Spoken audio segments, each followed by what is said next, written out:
ang kuwit ng palad sa akin. Lalagay ang ipagsapalaran sa mga at talagang pinagulan. Kaya naman check ng saga.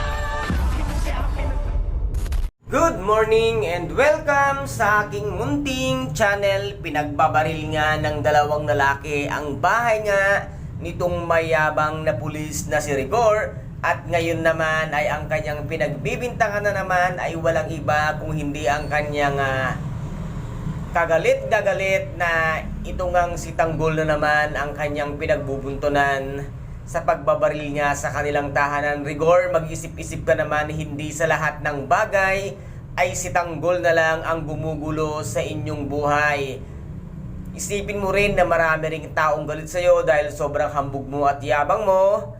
At katulad nga ng kabit mong si Lena na mahilig nga manlason ng pag-iisip ng iba at dumating nga itong huwad na Tanggol sa kanilang tahanan at sinabi nga ni Lena na si Tanggol ang siyang kinakampihan nga ng kanyang asawa at dito naman ay naniwala agad itong nga si Juan de David dahil galit na galit nga rin siya kay Tanggol dahil nga konti na lang ang natitira sa kanya dahil mabubuking na siya ay isang huwad nga na Tanggol at pag nagkataon ay papatayin nga siya ni Ramon dahil mabubuking ang katotohanan na siya ay nagpapanggap lamang at niloloko lamang niya itong ang si Ramon. Simula nga ng makaharap itong si Ramon, si Tanggol ay tuluyan na ngang lumalayo, unti-unti na ngang lumalayo ang loob nga nitong si Ramon dito nga sa huwad na Tanggol. Dapat lang sa yan, David, dahil alam mo naman sa iyong sarili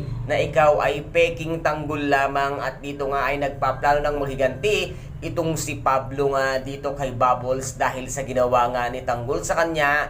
Ikaw rin naman kasi, Pablo, ay kasalanan mo dahil ang akala mo lahat ng tao ay kayan-kayanan mo dahil ba sa mayaman ka. Hindi sa lahat ng yaman mo ay may taong kayan-kayanan mo lang, kaya't si Tanggol lang ang siyang makakabali ng sungay mo at wag na wag mo nang uuliting kalabanin si Tanggol dahil hindi lang yan ang makararanasan mo sa kamay at sa kamao nga ni Tanggol dahil ang isang Tanggol na minamaliit mo ay di hamak na mas mayaman at mas makapangyarihan nga sa iyo. And guys, ito po ang ating pakaabangan mamayang gabi dito nga sa tinaguriang pambansang teleserye FPJ ang Batang Quiapo. At kung nagustuhan po ninyo ang aking videos for today, paki-subscribe na lamang po ng aking channel, paki-like and share para maging update kayo sa lahat ng gagawin kong videos. Maraming salamat po. Ingat, God bless and bye-bye.